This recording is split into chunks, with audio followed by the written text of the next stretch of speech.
এখন আপনাদের সামনে আমাদের এক সুপরিচিত দিদি ভাই ইরফান বিন ইয়াকিন সুদূর রংপুর থেকে আসছেন আপনাদের সঙ্গে পরিচিত হতে। এখন আপনাদের সামনে কোরআন এবং হাদিস থেকে আলোচনা নিয়ে আসছেন ইরফান বিন ইয়াকিন সুদূর রংপুর থেকে। আমি জনাবকে কোরআন এবং হাদিস থেকে তাকরীর পেশ করার জন্য সবিনয় জানাচ্ছি।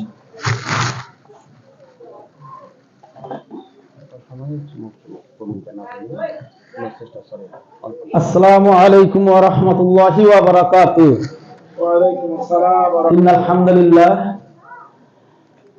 ইন্নাল হামদুলিল্লাহি ওয়াহদা ওয়াস সালাতু ওয়াস সালামু আলা মান লা নাবিয়্যা বা'দা আম্মা বা'দ ফাআউযু বিল্লাহি মিনাশ শাইতানির রাজীম বিসমিল্লাহির রাহমানির রহিম ইকরা বিসমি রাব্বিকাল্লাযী খালাক খালাকাল ইনসানা মিন আলাক ওয়া ক্বালা রাসূলুল্লাহ সাল্লাল্লাহু আলাইহি ওয়াসাল্লাম তালাবুল ইলমি ফরিদাতুন আলা কুল্লি মুসলিমিন। সম্মানিত উপস্থিতি, প্রিয় দিনী ভাই এবং পর্দার আড়ালে আমার বোনেরা, আমরা যে যেখান থেকেই আজকের এই পবিত্র কোরআনুল কারীম এবং রাসূল সাল্লাল্লাহু আলাইহি ওয়াসাল্লামের জীবন দর্শন তথা সহিহ সুন্নাহর আলোকে আলোচনা শুনব, আমরা খুব মনোযোগ দিয়ে আলোচনা শোনার চেষ্টা করব। কেননা যতটুকু আলোচনা করব পবিত্র কোরআনুল কারীম থেকেই আলোচনা করব এবং রাসূল সাল্লাল্লাহু আলাইহি ওয়াসাল্লামের জীবন বিধান তথা হাদিস থেকে আলোচনা করব। আল্লাহ তাআলা বক্তা এবং শ্রোতা উভয়কেই শুনে বুঝে পড়ে আমল করার তৌফিক দান করুন। আমরা সবাই বলি আমিন। সম্মানিত উপস্থিতি, প্রিয় দিনী ভাই এবং পর্দার আড়ালে আমার বোনেরা, আমি শুধু রংপুর থেকে এসেছি। আসলে আমার আগামীকালকে একটা মাহফিল আছে সাতক্ষীরায়, তো আমি মাঝখানে একটা স্টপিজ নেওয়ার জন্য আমাদের এলাকার সম্মানিত দিনী ভাই, আমার উস্তাদ বলা যায়, ওনার কাছে অনেক ধর্মীয় শিক্ষা নিয়েছি, মনোয়ার হুজুর। তিনি আপনাদের এই অঞ্চলে আপনাদের এই মাদ্রাসায় শিক্ষকতা করছেন। তার একটা স্টপিজ ব্রেক নেওয়ার জন্য আমি আজকে এখানে নেমেছি। সেই সুবাদে আমি আজকে একটু আলোচনা করার সুযোগ পেলাম। দোয়া করবেন আমাকে যে আল্লাহ তাআলা যেন আমাকে দিনের জন্য কবুল করেন এবং হক কথা সঠিক কথা বলার জন্য আল্লাহ তাআলা তৌফিক দান করেন। আমরা সবাই বলি আমিন। সম্মানিত দিনী ভাই এবং পর্দার আড়ালে আমার বোনেরা, আল্লাহ তাআলা পবিত্র কোরআনুল কারীমে বলছেন ইকরা বিসমি রাব্বিকাল্লাযী খালাক, শোনো তোমার রবের নামে, তোমার আল্লাহর নামে, যিনি তোমাকে সৃষ্টি করেছেন, তাই না? জি, আল্লাহ কি বলছেন যে শোনো তোমার রবের নামে বা তোমার আল্লাহর নামে? আল্লাহ কিন্তু এটা বলেননি। আল্লাহ বলেছেন পড়ো, ইকরা মানে পড়ো, শোনো না। আল্লাহ যদি বলতেন যে শোনো, তাহলে শোনাই বলতেন। আল্লাহ বলছেন ইকরা বিসমি রাব্বিকাল্লাযী খালাক, পড়ো তুমি তোমার সেই আল্লাহর নামে যিনি তোমাকে সৃষ্টি করেছেন। তার মানে আল্লাহ তাআলা আমাদেরকে পড়তে বলছেন, আল্লাহ তাআলা আমাদেরকে পড়ার জন্য তাগিদ দিচ্ছেন। এই পড়া আমার জ্ঞান হওয়ার পর থেকে শুরু করে আমি মৃত্যু হওয়ার পর যে কবরে যাব, এই কবরে গিয়েও আমাকে পড়ার কথা বলবে, প্রশ্ন করবে যে তুমি এগুলো কোথায় জানলে? মান রব্বুকা ওয়া মান দীনুকা ওয়া মান হাযা রাজুলুন, তোমার রব কে, তোমার দিন কি ছিল, এই ব্যক্তি কে ছিল? যখন এই তিনটা প্রশ্নের উত্তর আমরা দিতে পারবো, তখন চতুর্থ প্রশ্ন করবে আমাদেরকে ফেরেশতারা যে এই জিনিসগুলো তুমি কোথায় জানলে, কিভাবে জানলে? তখন আমরা যারা উত্তর দিতে পারবো আলহামদুলিল্লাহ, তারা বলবো যে আমরা আল্লাহর কিতাব এবং রাসূল সাল্লাল্লাহু আলাইহি ওয়াসাল্লামের জীবন বিধান থেকে আমরা এগুলো পড়ে আমরা জেনেছি। শুনে কখনো জ্ঞান অর্জন করা সম্ভব হয় না। শুনে কখনোই আপনি জ্ঞান অর্জন করতে পারবেন না, আপনাকে পড়তে হবে। যদি শুনে জ্ঞান অর্জন করা যেত, শুনে যদি কেউ জ্ঞানী হতো, তাহলে মানুষ শুনেই অনেক বড় বড় আলেম হতো, অনেক বড় বড় বিজ্ঞ হতো, জ্ঞানী হতো, বিজ্ঞানী হতো।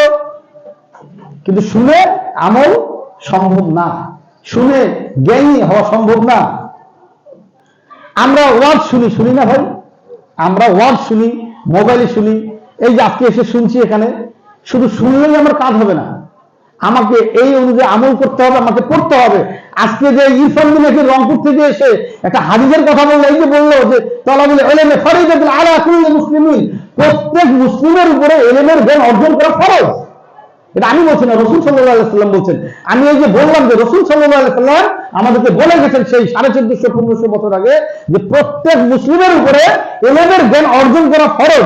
এই কথাটা কতটুকু সত্য, এর জন্য আমাকে এখন পড়তে হবে, আমাকে আমার ওস্তাদের কাছে যাইতে হবে, আমার মসজিদের ইমাম সাহেব আছেন, খতিব সাহেব আছেন সম্মানিত, ওনাদের কাছে যেতে হবে যে গতকালকে একজন রংপুর থেকে দায়ী এসেছিল, উনি এই কথা বললেন, এই হাদিসটি কি সঠিক, আমাকে পড়তে হবে। পড়লে আমার চোখ দেখলো, আমার কান শুনলো, প্রথমে আমার কান শুনলো, তারপর চোখ দেখলো।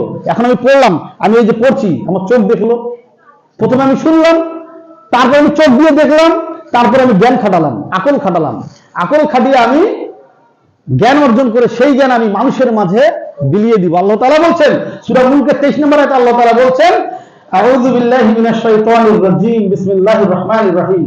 সূরা মুলকের 23 নম্বর আয়াতে আল্লাহ তাআলা বলছেন, কুল হুয়াল্লাযী আনশাআকুম ওয়া জাআলা লাকুম সামআ ওয়াল আবসারা ওয়াল আফইদাতা কালিলাম মা তাশকুরুন। আল্লাহ বলছেন আমাদেরকে, আমি তোমাদেরকে দুটো চোখ দিয়েছি, দুটো কান দিয়েছি, আর একটা মস্তিষ্ক দিয়েছি, বিবেক দিয়েছি, আকল দিয়েছি। এই বিবেক আকল খাটিয়ে তোমরা জ্ঞান অর্জন করো। কিভাবে? এই যে কান দিয়ে শুনবে, চোখ দিয়ে দেখবে। কিন্তু আমরা কতজন এই বিবেককে খাটাই, কতজন আমরা পড়ি। আফসোস যে এই যে আমাদের সামনে যে পবিত্র কোরআনুল মাজিদ, কোরআনুল কারীম আমাদের হাতে যে আছে, আমাদের ঘরে ঘরে আছে, প্রত্যেক মুসলমানের ঘরে এই পবিত্র কোরআনুল কারীম আছে। আছে না ভাই? আছে কিনা বলেন, একটু জোরে বলেন। আছে। আমরা কতজন দৈনিক কোরআন তেলাওয়াত করি, হয় দেখে অথবা না দেখে? কতজন? আজকে ফজরের সালাতটা আমরা কতজন পড়েছি, আদায় করেছি? আফসোস যে আমরা মুসলিম হয়ে মুসলমানিত্ব আমরা ধারণ করতে পারছি না, অথচ আমরা নিজেকে মুসলিম দাবি করি। আমি নিজেকে মুসলিম দাবি করি, খাঁটি মুসলিম দাবি করি। আমি বলি যে আমি নামাজ পড়ি না, কিন্তু আমার ঈমান ঠিক আছে। আচ্ছা বলেন তো, যে ঈমান আপনাকে মসজিদ পর্যন্ত আনতে পারে নাই, মসজিদে আপনি যেতে পারলেন না, ওই ঈমান নিয়ে আপনি জান্নাত যেতে পারবেন? কখনোই, কশিন কালেও আমি আপনি জান্নাত আশা করব না যদি আমি কি করি, নামাজ না পড়ি। আল্লাহ রাসূল সাল্লাল্লাহু আলাইহি ওয়াসাল্লাম বলেন, বাইনাল আবদি ওয়াল বাইনা শিরক ওয়াল কুফর তারকুস সালাত। বান্দা শিরক এবং কুফরের মধ্যে পার্থক্যই হলো সালাতের। আরেক জায়গায় আল্লাহ তাআলা বলেন, শুনুন ভয়ঙ্কর হাদিস, এই হাদিসটা মনে রাখবেন। এটা আল্লাহ রাসূল সাল্লাল্লাহু আলাইহি ওয়াসাল্লাম বর্ণনা করছেন, যারা সালাত আদায় করি, আমরা 5 ওয়াক্ত সালাত যারা জামাতের সাথে আদায় করার চেষ্টা করি, কি করে বাড়া দিন, যারা 5 ওয়াক্ত সালাত আমরা জামাতের সাথে আদায় করি, করার চেষ্টা করি, তাদের জন্য এই হাদিসটা দেখেন কত ভয়ঙ্কর হাদিস। মা বোনেরা একটু মনোযোগ দিয়ে হাদিসটা শোনেন, একটু মনোযোগ দিয়ে, কেননা আমাদের মা বোনেরা সালাতের ব্যাপারে অনেক উদাসীন, অনেক গাফেল। আল্লাহ রাসূল সাল্লাল্লাহু আলাইহি ওয়াসাল্লাম বলেন, মান তারাকা সালাতা মুতাআম্মিদান ফাকাদ কাফারা। আপনি আমি সারা জীবন, ধরেন একজন 20 বছর ধরে 5 ওয়াক্ত সালাত ওয়াক্ত মতো আদায় করেছেন জামাতের সহিত, কোন একদিন 1 ওয়াক্ত সালাত তিনি ইচ্ছাকৃতভাবে ছেড়ে দিলেন, ইচ্ছাকৃতভাবে ছেড়ে দিলেন যে আজকের সালাতটা আমি, এই আসরের সালাত অথবা মাগরিবের সালাতটা আমি আদায় করব না। বাসায় একটা অনুষ্ঠান হচ্ছে, অথবা কোনো কাজ হচ্ছে, অথবা আমি একটা কাজের মধ্যে ব্যস্ত ছিলাম, আমি ইচ্ছাকৃতভাবে আজকে আসরের সালাতটা আমি ছেড়ে দেবো, আজকে আসরের সালাতটা আমি করবো না। অথচ আমি গত 20 বছর ধরে আমি 5 ওয়াক্ত সালাত জামাতের সাথে আদায় করলাম। চিন্তা করে আমরা বুঝতে পারলাম যে হাদিসটা, কথাটা বুঝতে পারলাম। 5 ওয়াক্ত সালাত জামাতের সাথে আদায় করার পরেও যদি 1 ওয়াক্ত সালাত ইচ্ছাকৃতভাবে আমি ছেড়ে দিলাম, তবে আমি কাফের হয়ে গেলাম। আল্লাহ রাসূল সাল্লাল্লাহু আলাইহি ওয়াসাল্লাম বলেছেন, 1500 বছর আগে এই হাদিস বলে গেছেন, মান তারাকা সালাতা মুতাআম্মিদান ফাকাদ কাফারা, যে ইচ্ছাকৃতভাবে 1 ওয়াক্ত সালাত ছেড়ে দিল সে কুফরি করলো। নাউযুবিল্লাহ মিন যালিক। এখন আসেন, যদি 1 ওয়াক্ত সালাত ইচ্ছাকৃতভাবে ছেড়ে দেওয়ার কারণে কেউ কাফের হয়ে যায়, পরবর্তী ওয়াক্তে তাকে শাহাদাত বাক্য পাঠ করতে হয়, তাহলে যে ব্যক্তিকে সালাত পড়েই না, এই ব্যক্তি যদি বলে যে আমি ঈমান নাই, আমি নামাজ না পড়ি, তাতে কি আছে, আমার ঈমান ঠিক আছে, এই ব্যক্তি এই ঈমান দিয়ে জান্নাত যেতে পারবে? কখনোই সে জান্নাত আশা করতে পারে না। এখন যে ব্যক্তি সালাত আদায় করে না তার জন্য কি বিধান, এটা রাসূল সাল্লাল্লাহু আলাইহি সাল্লাম বলে গেছেন কি বাইনাল আবদি ওয়া বাইনা শিরক ওয়াল কুফরি তারকুস সালাত, বান্দা কুফর এবং শিরকের মধ্যে পার্থক্যই হলো সালাত। মনে রাখবেন, আপনার ঘরে আপনি কোনো চোরকে ঢুকতে দিবেন না, আপনার ঘরে কোনো বদমাশকে যেমন ঢুকতে দিবেন না, আপনার ঘরে যেমন কোনো ডাকাতকে ঢুকতে দিবেন না, আপনার ঘরে যেমন কোনো অসৎ উপায় অবলম্বনকারী ব্যক্তিকে ঢুকতে দিবেন না, আপনার ঘরে যেমন কোনো দস্যুকে ঢুকতে দিবেন না, তদ্রূপ আপনি যদি মসজিদে ঢুকতে না পারেন তাহলে বুঝতে হবে আপনি আল্লাহ তাআলার কাছে নিকৃষ্ট পাপী বান্দা। আমি যদি ঢুকতে না পারি মসজিদে, আমি যদি সালাত আদায় করতে ঢুকতে না পারি, তাহলে ধরে নিতে হবে আমি আল্লাহর কাছে নিকৃষ্ট এবং অপছন্দনীয় বান্দা। আর আমরা পড়ি না, হয়তো রমাদান মাস আসবে, আমরা কোরআনটা খুলবো, কোরআন খুলে হয়তো পড়বো 5-7-10 দিন, তারপরে আর এক বছরে বছরান্তে একদিন আমরা কোরআনটাকে খুলে পড়ি না। অথচ আল্লাহ তাআলা বলছেন ইকরা বিসমি রাব্বিকাল্লাযী খালাক, তোমরা পড়ো। এই যে লেখাপড়া বলে না, লেখাপড়া, এই লেখাপড়া কোথা থেকে আসছে জানেন? এই লেখো এবং পড়ো, তোমাদেরকে লিখতে হবে, আমাদেরকে বেশি বেশি করে পড়তে হবে, বেশি বেশি করে লিখতে হবে, তাই না? আল্লাহ তাআলা ইলমের জ্ঞান কাকে দান করেন? আল্লাহ তাআলা যাকে তাকে ইলমের জ্ঞান দান করবেন না।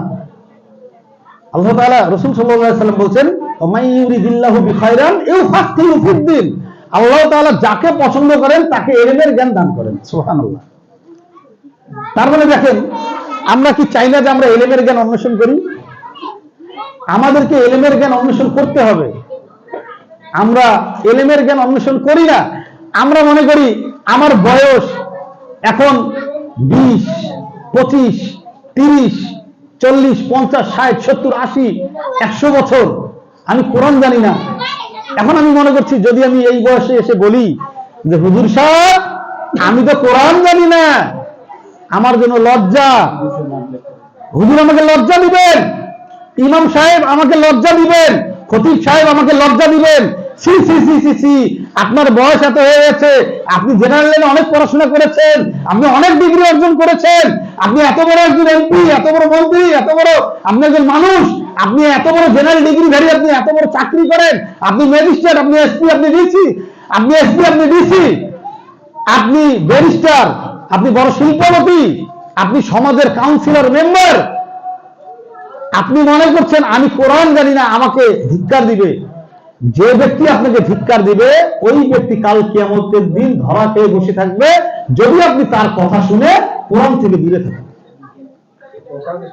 কোরআন শিক্ষা করতে হবে। আমি কোরআন জানি না, এখন আমাকে কোরআন শিক্ষা করতে হবে। আল্লাহ তাআলা বলছেন ওয়ালাকাদ ইয়াসসারনাল কুরআনা লিযিকরি ফাহাল মিন মুদ্দাকির, অবশ্যই আল্লাহ তাআলা জোর দিয়ে বলছেন ওয়ালাকাদ, অবশ্যই আমি এই কোরআনকে, এই যে পবিত্র কোরআনুল কারীম, এই পবিত্র কোরআনুল কারীমকে আল্লাহ বলছেন, সেই আল্লাহ বলছেন যিনি এই কোরআনুল কারীম সৃষ্টি করেছেন, নাযিল করেছেন, যিনি এই কোরআনুল কারীমকে, যিনি আমাদেরকে সৃষ্টি করেছেন, সেই মহান আল্লাহ তাআলা বলছেন যে অবশ্যই ওয়ালাকাদ ইয়াসসারনাল কুরআনা লিযিকরি ফাহাল মিন মুদ্দাকির, অবশ্যই আমি কোরআনকে সহজ রূপে নাযিল করেছি। আপনাদের মধ্যে আল্লাহ বলছেন তোমাদের মধ্যে কোনো জ্ঞানী আছো যে এই পবিত্র কোরআনুল কারীমকে নিয়ে গবেষণা করবে? আল্লাহ তাআলা বলছেন যে তোমাদের মধ্যে কি কোনো জ্ঞানী আছো যে এই পবিত্র কোরআনুল কারীমকে নিয়ে গবেষণা করবে? আল্লাহ বলছেন যেখানে যে ওয়ালাকাদ ইয়াসসারনাল কুরআনা, অবশ্যই আমি কোরআনকে নাযিল করেছি সহজ রূপে, ওয়ালাকাদ ইয়াসসারনাল কুরআনা লিযিকরি ফাহাল মিন মুদ্দাকির, অবশ্যই আমি কোরআনকে সৃষ্টি করেছি সহজ রূপে। তোমাদের মধ্যে কোনো জ্ঞানী আছো যে কোরআনকে নিয়ে গবেষণা করবে? এখন আপনি আমি তো কোরআন জানি না, জানি আপনি আমি কোরআন জানি না। এখন আল্লাহ বললেন এই আয়াত আমি পড়লাম, আল্লাহ বললেন যে তোমাদের মধ্যে কোনো জ্ঞানী আছো যে এই কোরআনকে নিয়ে গবেষণা করবে? এখন আমি তো কোরআন জানি না, আমি আরবি জানি না, আমি কি করবো? এখন গবেষণা করবো কিভাবে?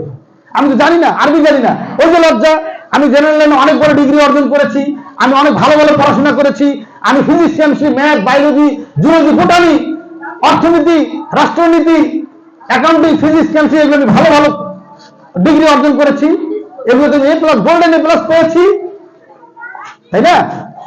আমি তো আরবি জানি না, তাহলে আমার কি হবে? এটা আল্লাহ তাআলা বলে দিচ্ছেন যে তুমি যেটা জানো না সেটা জানো কার কাছ থেকে? যে জানো। আমি অঙ্ক জানি না, আমি কার কাছে যাব? যিনি ম্যাথ জানেন। আমি ফিজিক্স জানি না, আমি কেমিস্ট্রি জানি না, আমি যাবো কার কাছে? প্রাইভেট পড়ি না আমরা? আমরা আমাদের সন্তানদেরকে প্রাইভেট দেই না? তাহলে যে জানে তার কাছে দেই। যে ইতিহাসে পড়াশোনা করে তাকে কি আমি রসায়নের ছাত্র দিব? তার কাছে কি আমি রসায়ন পড়বো না। তার কাছে ফিজিক্স পড়বো না, ম্যাথ পড়বো না, ইংরেজি পড়বো না। তার কাছে আমি ইতিহাসেই জানবো শুধু। আল্লাহ তাআলা পবিত্র কোরআনুল কারীমে বলছেন, ফাসআলু আহলিয যিকরি ইন কুনতুম লা তা'লামুন, তোমরা যেটা জানো না সেটা জেনে নাও কার কাছ থেকে? যিনি জানেন। তোমরা যেটা জানো না সেটা জেনে নাও। আল্লাহ তাআলা এটাও কোরআনে বলে দিচ্ছেন, তোমরা যেহেতু আরবি জানো না, তোমরা এখন জেনে নাও যিনি আরবি জানেন, যিনি কোরআন সম্বন্ধে জানেন, কোরআন সম্বন্ধে জ্ঞান আছে। তা আমরা কোরআন শিখতে চাই না, কোরআন পড়তে চাই না, তা আমরা শিখবো কিভাবে? আল্লাহ তাআলা বলছেন যে এই কোরআন যে আল্লাহ তাআলার পক্ষ থেকে নাজিল, এটা তো আমরা জানি, তাই না? আর রহমান আল্লামাল কোরআন খালাকাল ইনসান আল্লামাহুল বায়ান। আল্লাহ তাআলা আমাদেরকে ভাষাও শিখালেন, কোরআনও আল্লাহ তাআলার পক্ষ থেকে আসলো, কিন্তু আমরা আল্লাহর বিধানকে মানি না। আমরা এখানে একজন কি আছি যে হযরত মুহাম্মদ সাল্লাল্লাহু আলাইহি সাল্লামকে আমরা ঘৃণা করি? কেউ আছে এখানে? একটু জোরে বলেন, কেউ আছে? আর একটু সমস্যাটা বলেন, আমরা কি কেউ আছি যে আমাদের প্রাণপ্রিয় রাসূল সাল্লাল্লাহু আলাইহি সাল্লামকে ঘৃণা করব? নাই। কেউ কি আছি এখানে একজন মা বোন থেকে শুরু করে আবাল বৃদ্ধা বনিতা পর্যন্ত কেউ কি একজন আছি যে ইবলিসকে আমরা ভালোবাসি? আছি? কেউই বলবো না যে ইবলিসকে ভালোবাসি, কিন্তু আমরা আমাদের কর্মে রাসূল সাল্লাল্লাহু আলাইহি সাল্লামকে ইগনোর করি, আর কর্মেই আমরা ইবলিসকে ভালোবাসি, তাই না? আল্লাহ তাআলা বলছেন, ওয়ালা তাকরাবুজ জিনা, তোমরা জিনার ধারের কাছে যেও না। জিনা করা তো দূরের কথা, তোমরা ওর ধারের কাছেই যেও না। আর মানুষ জিনাতেই মজা পায়। আল্লাহ বলছেন তোমরা পিতার সাথে মাতার সাথে উত্তম আচরণ করো। আর আমরা ইবলিসকে অনুসরণ করে কি করি? পিতা মাতার সাথে মন্দ আচরণ করি। ওই যে কোরআন পড়ি না, আল্লাহ বলছেন ফালা তাকাল্লাহুমা উফু, তোমরা পিতা মাতার সাথে উফ শব্দটাও করিও না। ওয়ালা তানহারহুমা, তোমরা তাদেরকে ধমক দিয়ে কথা বলো না। কি করবা? ওয়া কুল্লাহুমা কাওলান কারীমা, তাদের সাথে উত্তম আচরণ করো। আমরা সেটা করি না। করি? পিতা মাতার কাছে আসলে আমাদের যত মানে খারাপ খারাপ চিন্তা মাথায় চলে আসে, তাদের সাথে আমরা রাগারাগি করি, মন্দ আচরণ করি। ভাই শোনেন, স্ত্রী বিবিও দরকার আছে, বাবা মাও দরকার আছে, আছে না ভাই? বিবিকে বিবির মতো কন্ট্রোল করতে হবে, বাবা মাকে বাবা মার মতোই কন্ট্রোল করতে হবে। আমরা যদি বিবির সাথে মাকে মিশিয়ে ফেলি আর মার সাথে যদি বিবিকে মিশিয়ে ফেলি, তাহলে তো সমস্যা। আমরা বিবিকে বিবির স্থানে রাখবো, মাকে মার স্থানেই রাখবো। আমরা বিবিকে বিবির স্থানে রাখতে পারি না, মাকে মার স্থানে রাখতে পারি না। যার কারণে পৃথিবীর সবচেয়ে ভালো মেয়ে আর পৃথিবীর সবচেয়ে ভালো মা, পৃথিবীর সবচেয়ে ভালো মেয়ে এবং পৃথিবীর সবচেয়ে ভালো মা, দুজনকে বউ শাশুড়ি করবেন, মিলতে চাবে না। এই একটাই কারণ। অথচ এটা এই বিষয়টাকে হ্যান্ডেল করা, ট্যাকেল করা খুবই সহজ, যদি আপনি বিবিকে বিবির জায়গায় রাখেন, মাকে মার জায়গায় রাখেন। আরে ভাই, আপনার মা তো আপনাকে ছোটবেলা থেকে বড় করলো, সে তো আপনার প্লেটে ভাত বাড়ি দিয়ে খাওয়াইলো, আপনাকে তরকারি মেরে দিল। এখন আপনি বিয়ে করছেন, এখন তো আপনার স্ত্রী আপনার দায়িত্ব দিবে, মাকে এটা বুঝাতে হবে। কারণ মার তো অভ্যাস ছিল। এখন যদি আপনি বলেন আপনার মেয়েকে না তুমি ভাত দাও, মা এখন থেকে দিবে না, তাহলে মা কষ্ট পাবে। মাকে হিকমার সাথে বুঝাইতে হবে, মা এতদিন তোমার অধিকার ছিল, মা এতদিন আপনার অধিকার ছিল, এখন আপনার বৌমাকে দায়িত্বটা দেন। আপনি দুজনেই থাকবেন, সুন্দরভাবে থাকবেন, সংসার সুখের হবে। কোরআন পড়েন, কোরআন এগুলো সব বলা আছে, সব বলা আছে কোরআনে। দেখ, আমরা কোরআন কারীমের জ্ঞান অন্বেষণ করব। কোরআন কারীমের জ্ঞান অন্বেষণ না করলে আমরা কোনো কিছুই করতে পারবো না। আর আমাদেরকে মুত্তাকি হতে হবে, পরিপূর্ণ মুসলিম হতে হবে। আল্লাহ তাআলা বলছেন পবিত্র কোরআন কারীম, প্রত্যেক জুমার সালাতে একটা খুতবার মধ্যে একটা আয়াত তেলাওয়াত করা হয়, ইয়া আইয়ুহাল্লাযিনা আমানুত্তাকুল্লাহা হাক্কা তুকাতিহি ওয়া লা তামুতুন্না ইল্লা ওয়া আনতুম মুসলিমুন। মাশাআল্লাহ, অনেকে আমার সাথে সাথে উচ্চারণ করলেন, আলহামদুলিল্লাহ। তার মানে মুখস্থ হয়ে গেছে, মুখস্থ হয়ে গেছে আমাদের। কিন্তু এই আয়াতের অর্থ কি আমরা জানি? কতজন জানি? আর কতক্ষণ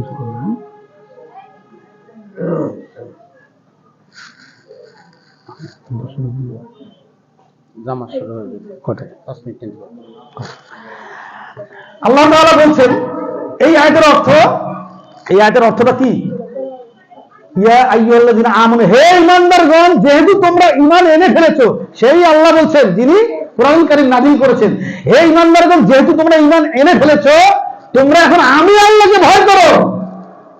আমি আল্লাহকে ভয় করো, হাক্কা তুকাতিহি, কিভাবে? যেভাবে ভয় করা দরকার। এরপর আল্লাহ তাআলা হুঁশিয়ার করছেন, আমাদেরকে থ্রেট দিচ্ছেন। আল্লাহ তাআলা আমাদেরকে থ্রেট দিচ্ছেন কিভাবে দেখেন, ওয়ালা তামুতুন্না ইল্লা ওয়া আনতুম মুসলিমুন, এবং তোমরা পরিপূর্ণ মুসলিম না হয় মৃত্যুবরণ করো না। আল্লাহ আমাদেরকে বলছেন যে তোমরা যেহেতু, হে ঈমানদারগণ, যেহেতু তোমরা ঈমান এনে ফেলেছো, তোমরা এখন আমি আল্লাহকে ভয় করো। কিভাবে? যেভাবে ভয় করা দরকার। একজন পুলিশ অফিসারকে আমি কিভাবে ভয় করি, একজন এসপিকে কিভাবে ভয় করি, এই এলাকায় যদি এখন ডক্টর মোহাম্মদ ইউনূস ঘোষণা ছাড়াই চলে আসেন, আমরা কি করবো বলেন তো? হুমড়ি খেয়ে পড়ে যাবো, যাবো না? তখন চেষ্টা করো বাসায় গিয়ে দৌড়ে গিয়ে একদম সুন্দর একটা পোশাক পরে আমরা ইউনূসের সামনে আসার জন্য, ডক্টর মোহাম্মদ ইউনূসের সামনে আসার জন্য। তার সামনে গিয়ে গিয়ে আমরা বলবো, ইউনূস তুমি এদিকে আসো, এইভাবে বলবো? ইউনূস তুমি আসো, এই আজকে আমরা এই যে চেয়ার রাখছি এখানে তুমি বসে, এইভাবে বলবো? বলবো না। আমরা কি বলবো? আমাদের মাননীয় প্রধান উপদেষ্টা আপনি আসছেন, আসেন, বসেন। তাকে আমরা কিন্তু ধমকের সাথে কথা বলবো না, তাকে আমরা ভয় পেয়ে কিন্তু কথা বলবো। তাহলে আল্লাহকে কিভাবে ভয় করতে হবে? একজন আসামি যখন পুলিশ ধরতে যায়, ওই আসামি তার জীবনের মায়া ত্যাগ করে একদম দেখা যায় যে 5 তলা বিল্ডিং থেকে লাফ দিতে চায়, চায় না ভাই? চায় না? তাহলে তার ভয়টা কিরকম থাকে? ওই পুলিশকে সে মারা যাবে, তার পুলিশের হাতে ধরা দিবে না, এরকম একটা অবস্থা। তাহলে আল্লাহকে কিভাবে ভয় করতে হবে? আমরা আল্লাহকে ভয় করি? সবচেয়ে বেশি আল্লাহকে ভয় করতে হবে গোপনে। আপনি যখন একা থাকবেন, তখন যদি আপনি আল্লাহকে ভয় করতে পারেন, তবেই আপনি মুমিন, তবেই আপনি মুত্তাকি, তবেই আপনি আল্লাহর প্রিয় বান্দা, তবেই আমি আল্লাহর প্রিয় বান্দা। এখন আমি যদি আল্লাহকে ভয় না করে আমি রাতের অন্ধকারে এই মোবাইলটা নিলাম, লেপের তলে ঢুকে, এখন শীতকাল, লেপের তলে ঢুকে আমি স্ক্রল করছি, বিভিন্ন ধরনের নগ্ন ওয়েবসাইটগুলো আমি স্ক্রল করছি, তাহলে আমি আল্লাহকে ভয় করলাম? আপনি তখনই বুঝবেন যে আমি খাঁটি মুত্তাকি, খাঁটি ইমানদার, যে আমি একা থাকার পরে কোনো পাপ করছি না। ভাই এই সময় কি আমরা পাপ করব? এই যে এখন ভরা মজলিস, এখন সবাই আপনারা আসছেন, এখানে উপস্থিত জনগণের সামনে আমি কি মুখের ভাষা খারাপ করবো, গালি দিব? আমি কি এখানে মোবাইলে কি পর্নোগ্রাফি দেখবো? দেখবো না। আমি এখানে জেনা ব্যভিচারী করবো? করবো না। এই কাজগুলো করে কখন? মানুষজন একা থাকে। আমরা যখন রুহের জগতে ছিলাম, রুহের জগতে আল্লাহ তাআলা আমাদের সমস্ত রূহগুলোকে একত্রিত করেছিলেন।